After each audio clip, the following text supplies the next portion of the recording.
Değerli tədbir iştirakçıları, hər birinizi salamlayıram. Hər birinizin ilahi çərşənbəsini və qarşıdan gələn Novruz bayramımızı təbrik edirəm.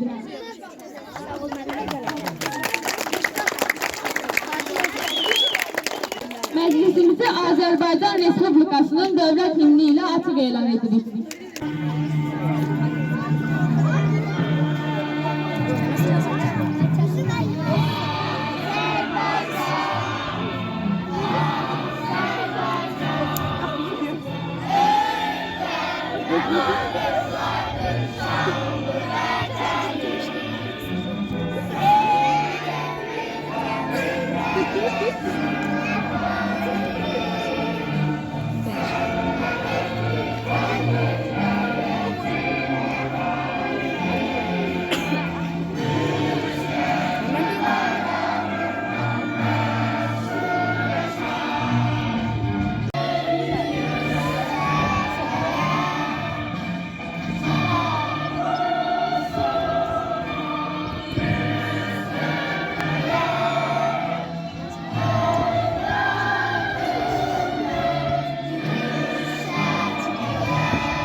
Məhərrəm müəllimi səhnəyə dəvət edirik.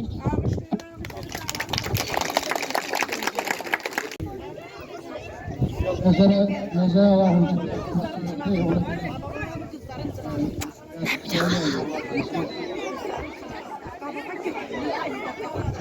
hörmətli tədbirçilər, iştirakçıları, mən sizi qarşıdakı Novruz bayramı münasibətilə təbrik edirəm. Bu günləri 4 Çərşənbədən 4-cü Qırpıq Çərşənbəsi, ilaxır Çərşənbə deyilir. Çərşənbədir. Elimizin adətinə görə bizim özümüz də uşaqlı vaxtda həmişə ən böyük bayramı axırıncı Çərşənbə günündə eləyərdik. Çox vaxtınızı almaq istəmirəm. Sən söhbət keçmişə sad olsa bir səyahət eləmək istəyirəm. Əziz balalar, siz nəzərə almalısınız, fikirləşməlisiniz ki, hər bir tədbirin öz mənası var, hər bir sözün öz mənası var. Tanrılı məktəbi həmişə, rayon məktəblərin sıralarında həmişə nümunəvi olur. İstər biri cəhətdən, istər nizam-intizam cəhətdən. Ona görə mən həmişə deyirəm, bunu həmişə diqqətdə saxlamaq lazımdır. Valideynlərimizlə, müəllimlərimizlə.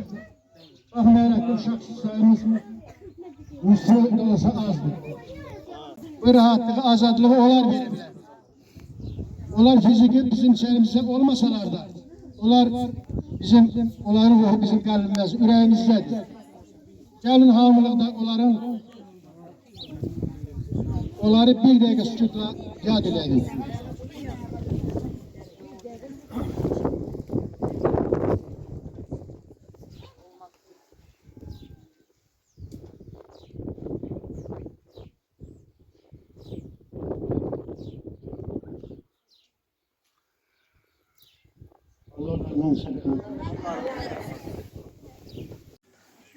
Hörmətli müəllimlər və əziz şagirdlər, Novruz şənliyimizə xoş gəlmişsiniz. Bu gün sizi gözəl şeirlərlə, şən mahnılarla və məzəli səhnəciklərlə şənləndirəcək. İlk növbədə Novruz bayramının tarixi haqqında danışaq. Novruz bayramının mənşəyi qədimdir. Novruz fars sözü olub, mənası yeni gün deməkdir. Çox qədim dövrlərdən bizə satan nağıllarda, dastan və əfsanələrdə bu bayram haqqında danışılır. Türklər ən qədim dövrlərdən odu müqəddəs saymaqla, səməni qoymaqla, qonluq ocağına etiqad etmiş, bulaq falı, su falı, qapı pusmaq kimi adətlərlə zəngin bayramın süfrəsi açılmaqla bayramı qeyd etmişdir. Novruz bayramı türklərin İslam dinindən əvvəlki inancı olan zərdüştlük və ya ateşpərəstliklə bağlı olmuşdur. Bu bayram təbiətin oyanması, əkinçilik təsərrüfatının başlanması ilə bağlı olan əsl qədim dövrlərdə Novruz tək cahat bayramı kimi deyil, eyni zamanda dövlət bayramı kimi qeyd olunmuşdur. Aldığı məlumatlara görə Novruz bayramı bir ay davam edirdi. Novruz bayramı şənliklərdə kütləvi gəzintilər, halq oyunları, nəğmələr oxunması və kəndirbazların çıxışı olurdu. Məişətimizdə dərin tarixi köklərə malik olan Novruz adət-ənənələri bu gündə yaşayan əbədiləşən bir kitabdır.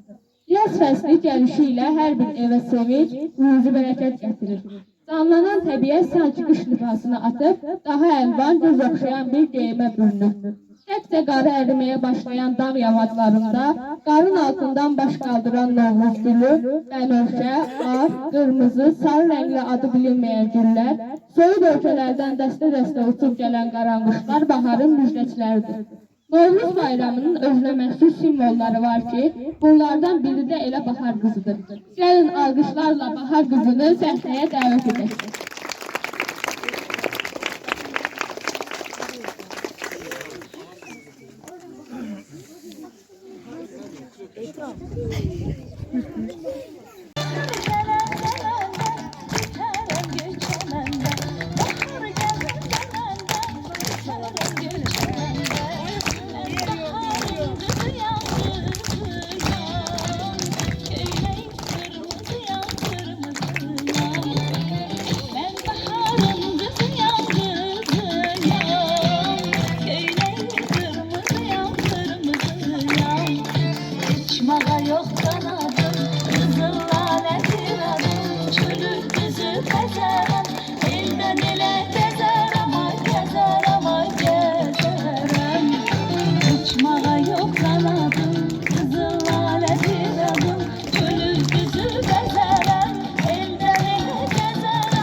Ne getirdin be sorda?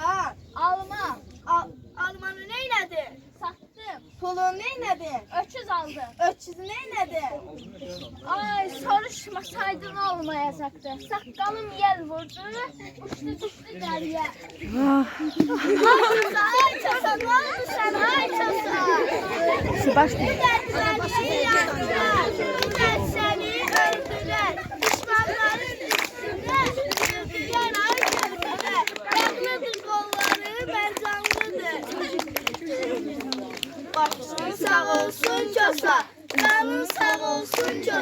Arşınızın beş kısa, kefensiz ölmez şosa.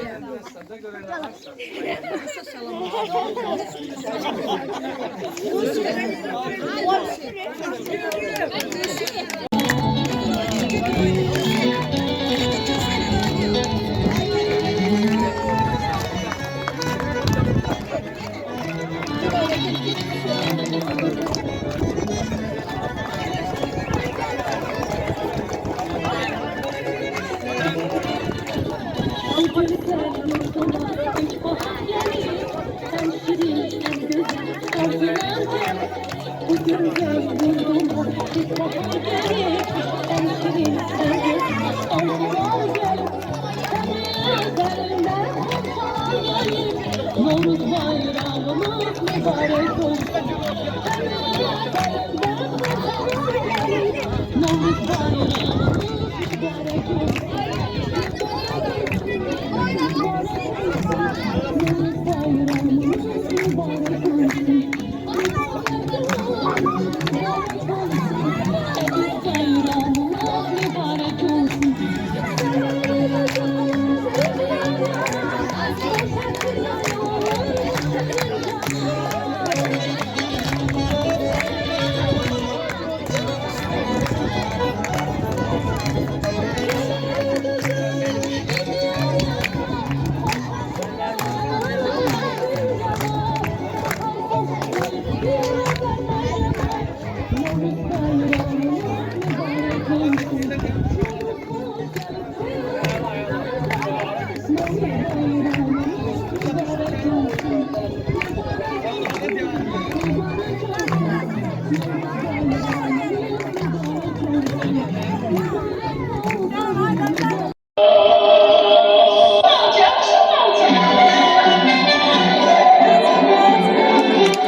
Günür gələndə küsüldülər ayrışa.